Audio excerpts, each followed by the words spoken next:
Hello there, November 29th, and right now we're in the last quarter of the lunar cycle, and we're moving toward a new moon on Saturday that's going to also be an eclipse, and it's in everything's in Sagittarius for that. And so we're feeling this struggle, this power struggle internally, where we want to get rid of a bunch of stuff so that we can expand, get rid of some particular things that we feel are holding us back so that we can expand outward from the new moon. But at the same time, that eclipse wants us to settle down and get some rest. It's like it's sucking the energy. That's the sun being blocked is sucking the energy and the power from your ability to do, make the cuts that you need to make. And so we need to flow with this energy that's coming through this week. It's like acknowledging what isn't working in our lives anymore, but not dwelling on it so that we want to stay high vibe, right? We want to keep our energy positive instead of dwelling on the things that we don't want. Because, you know, when you dwell on the things that you don't want, they expand. They occupy more space. When what we want to be doing instead is focusing our attention on all of our blessings, everything that I'm thinking specifically for Sagittarius, for that Sagittarius new moon.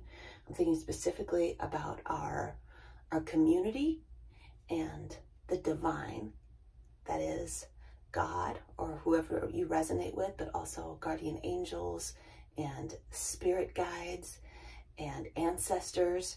And so as you're turning your attention towards something bigger than yourself that supports you as you go forward, the affirmation that I wrote for this week is, I allow the divine to guide me to the greatest good. Now, if you are to focus on this affirmation through the week, I am being guided to the greatest good, instead of being focused on everything that's wrong with your life this week. It's not your fault that you're focused on that. That's just the energy of the cosmos at this moment. Okay, so instead of focusing on what you want to get rid of this week, focus on letting the divine guide you toward what it is that you do want. So as you're kind of acknowledging the things that you don't want, if you can't help it, you're going to be acknowledging it.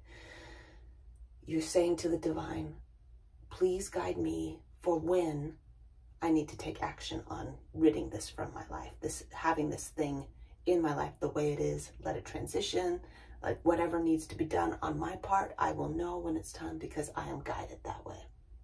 Otherwise, let it go and just focus on all of your beautiful blessings. Eventually, you'll know what to do, and the release of the things that you don't want in your life will be easy, and it's going to feel really good. And something really great is going to take its place, because that's what Sagittarius energy is all about. And meanwhile, I'm working on a YouTube video to talk about how those eclipses work and how they integrate with the lunar nodes, or the nodes of destiny. So I'll be posting that later on this week so that you can understand better as we're transitioning from the North Node being in Gemini to the North Node moving into Taurus in January.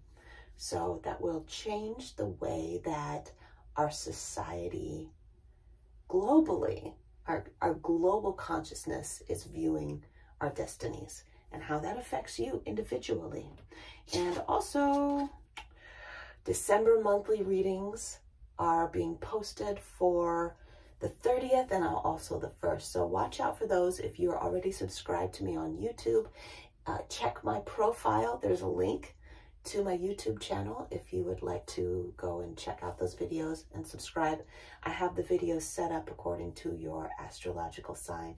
So I do a little affirmation, talk about the astrology of the month, and give you a brief reading looking at your messages for love and abundance in particular, and your general soul purpose. So I love you all. Thank you so much for tuning in this week. And remember, let the divine guide you to the next best step. Talk to you later.